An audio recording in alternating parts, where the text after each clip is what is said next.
semuanya, kembali lagi bersama saya Ibnu Rahman Nadia.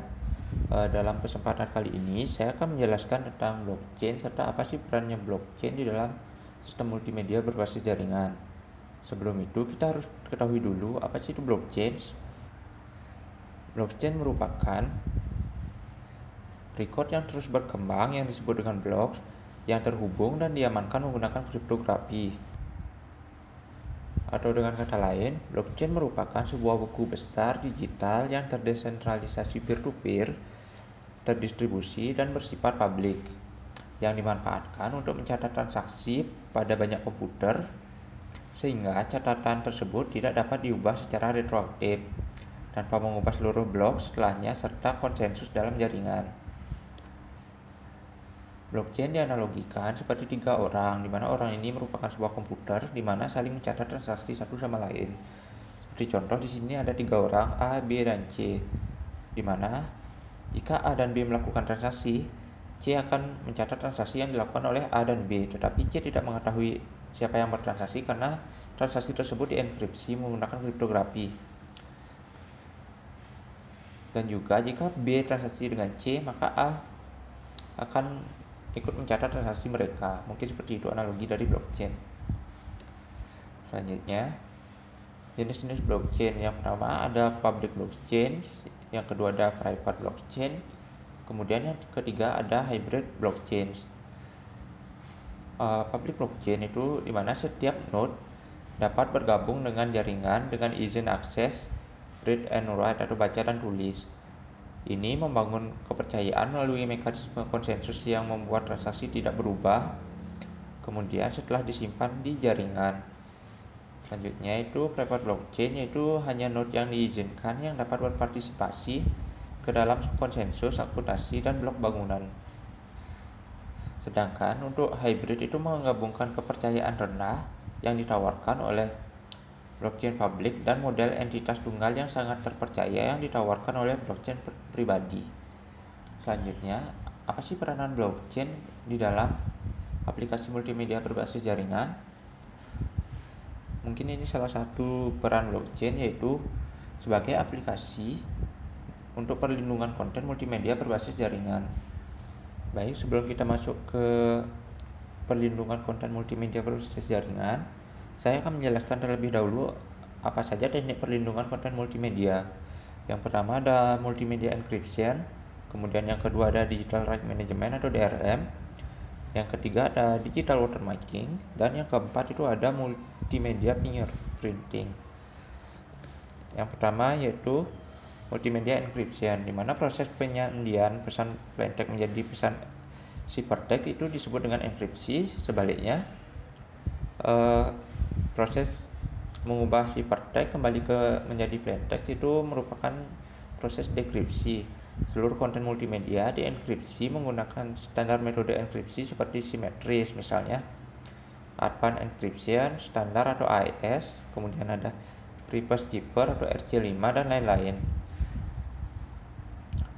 Dan juga asimetris, yaitu reverse Samir-Adleman atau RSA, dan digital signature algorithm atau DSA serta algoritma lainnya. Kemudian selanjutnya ada digital rights management atau DRM, di mana seperangkat teknologi kontrol akses untuk membatasi penggunaan perangkat keras berpemilik dan karya hak cipta.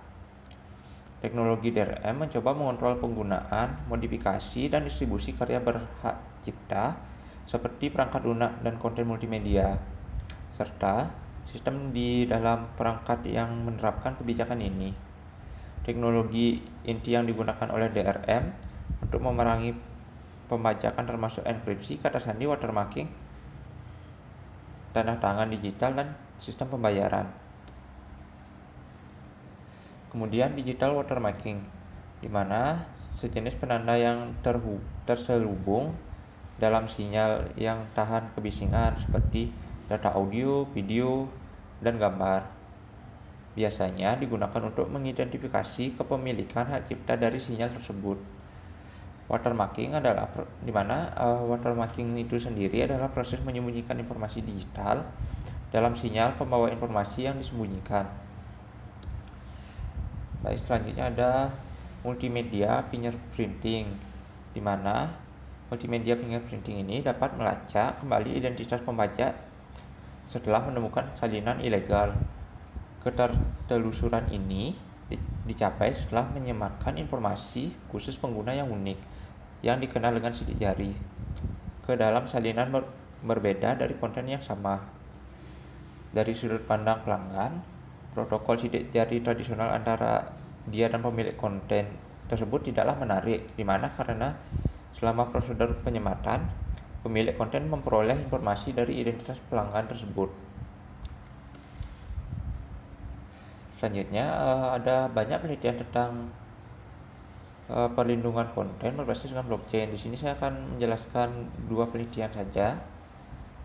Yang pertama itu penelitian yang dilakukan oleh Bisma dan Hussein, di mana dia meneliti tentang sistem blockchain yang menjamin kepatuhan hak cipta objek multimedia melalui smart contract.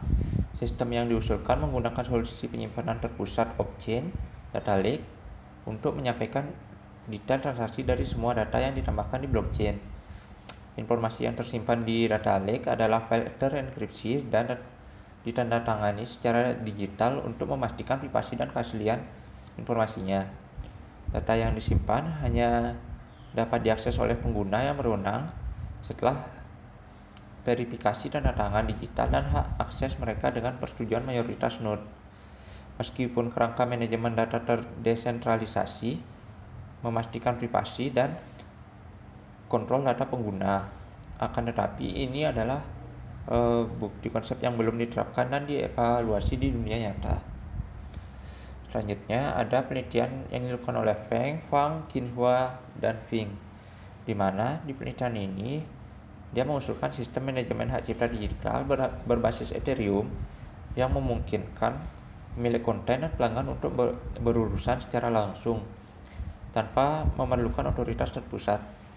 Dalam sistem yang diusulkan ini, watermarking digital, crypto system, LGAML berfungsi fungsi hash, perspektual, kontrak digital atau smart contract, dan IPFS itu digunakan. Namun, skema ini menimbulkan overhead yang tinggi terhadap memori dan waktu CPU karena penggunaan enkripsi LGAML untuk mengenkripsi seluruh konten multimedia. Itu merupakan algoritma enkripsi yang lumayan berat. Baik, mungkin itu saja yang dapat saya sampaikan dalam video kali ini. Jika ada kesalahan kata atau kesalahan kalimat, atau mungkin ada penjelasan saya yang salah, harap komentar di bawah. Jika kalian ingin memperdalam lagi tentang blockchain, khususnya tentang peran blockchain terhadap multimedia, aplikasi multimedia berbasis jaringan, kalian dapat membaca buku-buku referensi yang saya gunakan untuk membuat video ini. Baik, sekian dari video ini. Terima kasih.